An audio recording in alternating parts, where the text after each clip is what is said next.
Thank you, George, and I want to thank IEM for allowing me to share some thoughts about the integration of real estate and ESG. Specifically, I'm going to talk about properties and how they integrate. I think about a presentation that I saw from the EPA recently, and there was one slide that really stuck out, and it summarized the entire presentation in 3 words. It's the buildings. And that's alluding to the fact that roughly 40%, oh, that better? Okay. Roughly 40% of consumption of energy and 40% of greenhouse gases are traced back to one source, which is buildings. That's why it's important. And it's often a fact that's overlooked.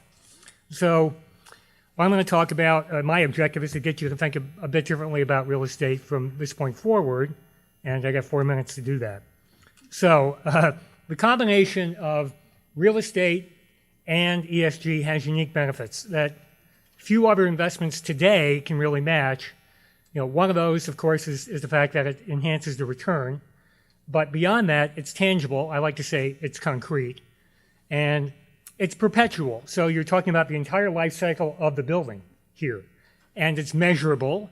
It has its own set of metrics, standards, and reporting requirements through things like GRESB and UNPRI and EPA Portfolio Manager, et cetera. So it's fairly standardized, and you can touch it, feel it, and measure it.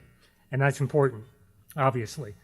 Beyond that, it's also dynamic because it's constantly incorporating advances in new technology and measurement and monitoring and innovation. And that's important, so never static. So next, it also benefits all stakeholders. So in addition to the investor, and the investor always comes first and foremost, but beyond that, you're talking about the tenants, the owners, operators, property managers, employers, employees, and that's through things like enhanced ROI and better living space, working space, and energy savings, and the list goes on. So a lot of benefits there.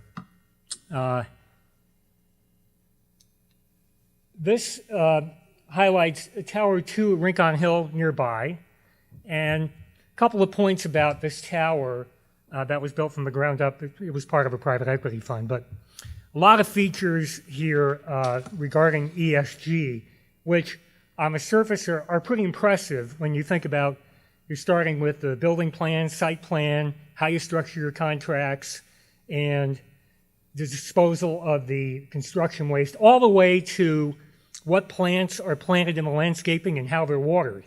And believe me, everything in between. And while that sounds great, it's actually not that differentiated in a place like San Francisco, which is, I guess, good news. And what it means is the bar is set so high that you basically have to be building at a LEED certified silver level just to build in San Francisco.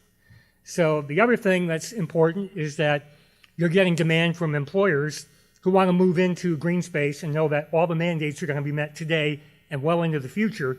The last thing you want to do is move into a building and then have to retrofit the whole thing 2 years after that. So you want to make sure that's taken care of.